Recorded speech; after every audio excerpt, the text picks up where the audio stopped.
Hello everyone, কেমন আছো তোমরা সবাই? মিষ্টিস ব্লগের নতুন একটা ভিডিওতে তোমাদের সবাইকে ওয়েলকাম জানাচ্ছি। আজ সকালবেলা আমার পাপা বাজার গেছিলো, সকাল না একদম ভোর ভোর বাজার গেছিলো। তো আজকে অনেক মাছ বাজার করে এনেছে। আজ এত মাছ বাজার করে আনার কারণটা হচ্ছে আজ আমাদের বাড়িতে অনেক লোকজন আসছে, আর এত মাছ কাটতে কাটতে তো অনেকটা বেলা হয়ে গেছিলো। তবে বড় যে কাতলা মাছটা এনেছিল সেটা আবার বাজার থেকে কাটিয়ে আনা হয়েছে, কারণ ওটা মা বাড়িতে একদমই কাটতে পারতো না। তা বাদে চিংড়ি মাছ, পাবদা মাছ এগুলো মা কেটেছে আর আমি ধুয়েছি সব কিছু, মাংস বেচেছি। এখন মা রান্নাটা বসিয়ে দিয়েছে। আমার মা না রান্নার আগে সব কিছু গুছিয়ে নিয়েছে, আর যা যা বাকি ছিল মানে আলু কাটা, পটল কাটা এগুলো আমি কেটে দিয়েছি। তো পেঁয়াজ টেয়াজগুলো ছাড়ানো এগুলো সব আমি করে দিয়েছি। এখন আমার মা রান্না বসিয়ে দিয়েছে। চিংড়ি মাছটা হয়েই গেছে। রান্না করতে করতে এরই মধ্যে আমার মা আমাদের জন্য সকালের খাবারটাও রেডি করে দিয়েছে। সকালে আজকে আমরা ডিম টোস্ট খাচ্ছি। বাজার থেকে কাতলা মাছটা আনার পর ভালো করে ধুয়ে পরিষ্কার করে নিয়েছি। কাতলা মাছও মা রান্না করবে, আর এদিকে মাংসটা ম্যারিনেট করে রাখা হয়েছে। আর আমি এরই মধ্যে তাড়াতাড়ি করে স্নানটাও সেরে নিয়েছি, কারণ ওরা আসার আগে আমি ভাবলাম পুজোটা দিয়ে নিই। আর পাপা দই এনেছিল, তো ভাবলাম ঠাকুরকে আজকে একটু দই চিড়ে দিই। তো দেখো আমার কিন্তু পুজো দেওয়া কমপ্লিট। এখন ওরা আসেনি, আর কিছুক্ষণের মধ্যেই চলে আসবে। এদিকে দেখো আমাদের কিন্তু রান্না বান্না প্রায় অনেকটাই হয়ে গেছে। আমি আর মা ভাবছিলাম যে সবাই আসার আগে রান্না বান্নাটা সেরে নেবো, না হলে না সবার সাথে গল্প করা যায় না, অনেক দিন পরে সবাই আসছে।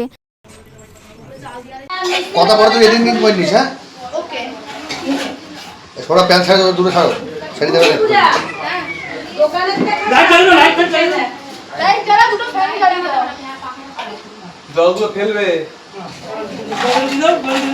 ও বাবা ফোন দাও, এমা এমা একটু সাইডে সাইডে সাইডে সব প্যান না ছাড়ছো।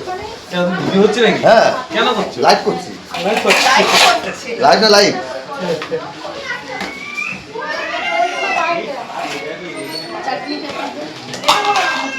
কি রান্না হচ্ছে দেখা একটু।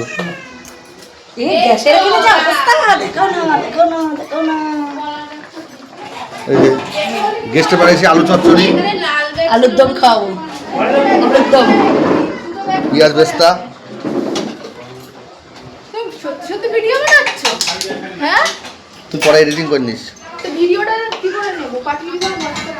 কে কে এসেছে দেখিয়ে দিই, কারা কারা কারা এসেছে দেখি। ও দেখো দেখো দেখো দেখো মুড়ি কোথায় আছে দেখো। চাপতে হবে না। আর তুই বাথরুমে যাবা না, তুমি বানাচ্ছে। আর কাজ করো, পূজার এখানে দিয়ে দাও, পূজা মাংস না করো। আজ আমাদের বাড়িতে আমার মায়ের মামার বাড়ির থেকে সবাই এসেছে, মানে আমার মায়ের সেজো মামা, মামি, তার দুই মেয়ে, জামাই, নাতি নাতনি সবাই এসেছে। আর আমার এই সেজো দাদু, দিদা, মাসি, মেসো এরা সবাই খুব খুব খুব কাছের। তো সবাইকে অনেক দিন ধরে আসার কথা বলা হচ্ছিল, কিন্তু কেউ সময় করে উঠতে পারছিল না। অবশেষে আজকে সবাই এসেছে। আজ আমাদের বাড়িতে দেখো কত কি রান্না হয়েছে। কাতলা মাছ হয়েছে, টক ডাল, চিংড়ি মাছের মালাইকারি, পটল ভাজা, পাবদা মাছের ঝাল। আর আমাদের বাড়িতে সব থেকে ছোট্ট যে পুচকেটা এসছে তার জন্য এই যে ডাল ভাত আর আলু ভাতে হয়েছে। সব রান্নাই তো হয়ে গেছে, তবে মাটনটা আজকে আমরা কাঠের উনুনে করছি আর হাঁড়িতে করে। আর আমার মেসো বললে যে আমি রান্নাটা করে দিচ্ছি মাংসটা, তো আমার মাসি আর মেসো দুজন মিলে মাংসটা রান্না করছে। আর এই দেখো এটা হচ্ছে তুলতুলি, তো ওর দাঁত উঠেছে অনেকগুলো তাই দেখাচ্ছে। আর এত যে কথা শিখেছে, এত পাকা বুড়ি হয়েছে ও। অনেক বেলা হয়ে গেছে, প্রায় 3:30 মতন বাজতে যায়। আমাদের মাংসটা হয়ে গেছে অনেকক্ষণ আগে, তবে কেউ এখনও খেতে বসেনি। এবার আমার দুই ভাই, মানে আমার ভাই চিকু আর আমার সেজো ভাই মানে সেজ দাদু, ওর আগে খেয়ে নিল, তারপরে এবার আমরা খেতে বসবো, কারণ খিদে পেয়ে গেছে, অনেক বেলা হয়ে গেছে।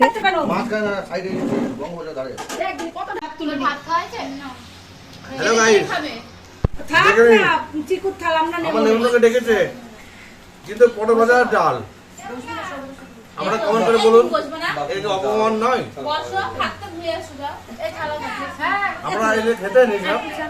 এ বড় লবণ দে সব দিয়ে উপর দিয়ে রেখেছে বড়।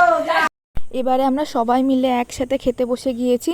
বললাম না অনেকটা বেলা হয়ে গেছে, 4টে মতন বাজে। আজ এত কিছু রান্না হয়েছে, কোনটা ছেড়ে কোনটা খাবো। 2 রকম মাছ আর মাংসটাই খেলাম, ডালটা আর খাইনি। খাওয়া দাওয়া শেষ করে সবাই মিলে রেস্ট নিল। তো এখন সবাই বাড়ি চলে যাবে। আর আজকে সত্যি সত্যি খুব আনন্দ হয়েছে অনেক দিন পর। আজকের ব্লগটাও এখানে শেষ করছি। তোমাদের কেমন লাগলো অবশ্যই কমেন্ট করে জানিও। টাটা সবাইকে।